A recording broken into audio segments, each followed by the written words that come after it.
Hecus dies quam fecit Dominus, to je dan, ki ga je naredil Gospod, radujmo se in se ga veselimo.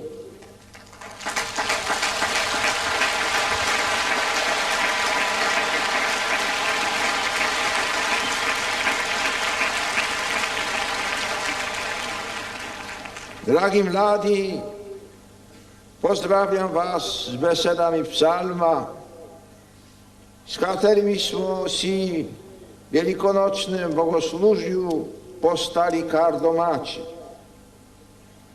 Vabio nas, naj se razveselimo, kad je še posebej primjerno ob tej priliki, ko se papež veseli srećanja s vami, mladimi.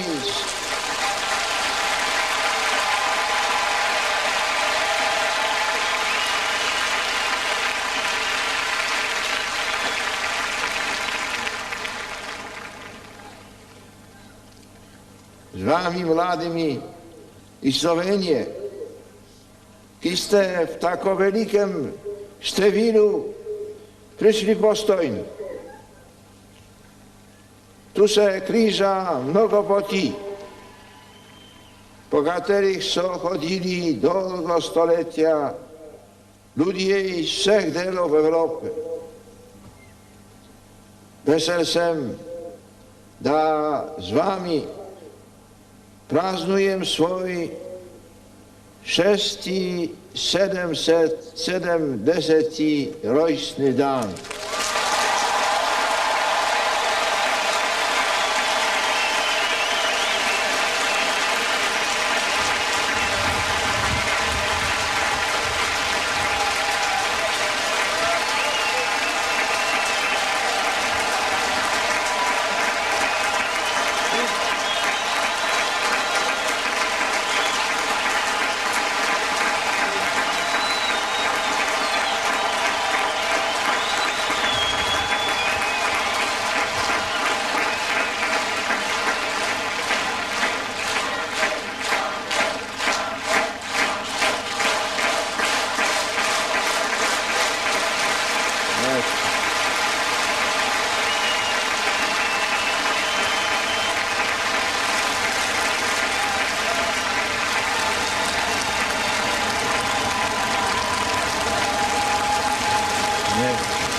Rojstny dan.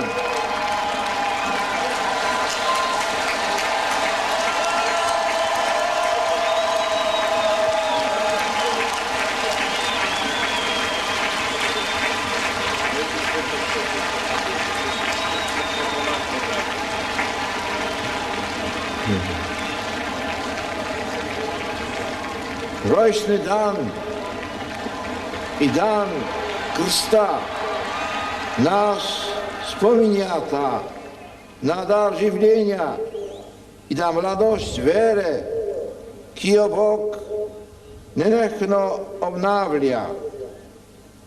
Zato se veselim, ker lahko danes z vami razmišljam o tem, kar je najbolj značilno za mladość, namreč o smislu življenja in o poklicanosti.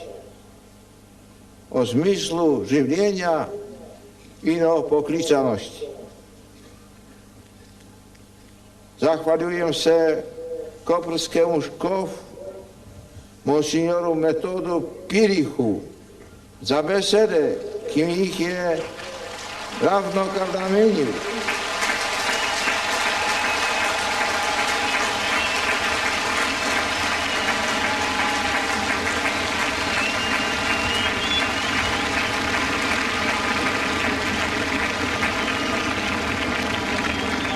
Zachvalujem sa tudi trem mladým predstavníkom, ki so izrazili vaša čustva i so mi tudi v vašem imenu zastavili nekaj zanimivých prašanj. Hvala všem za gostoljuben sprejem.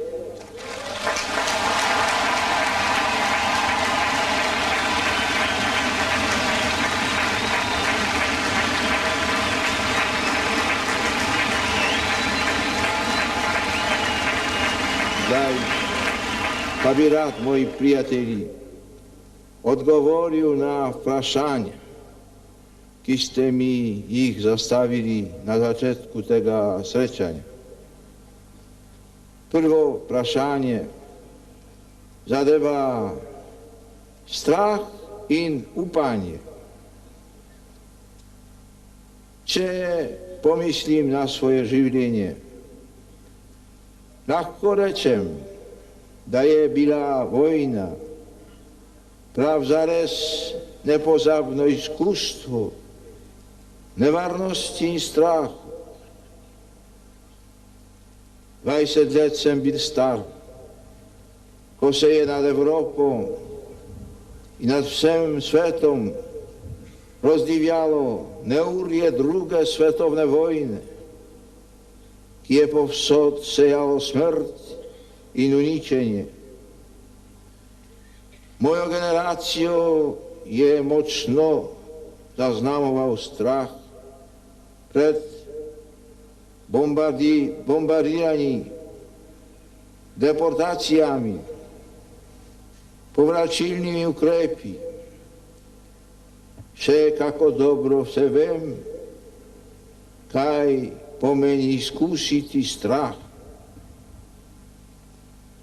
Zato ľahko tudi razumem,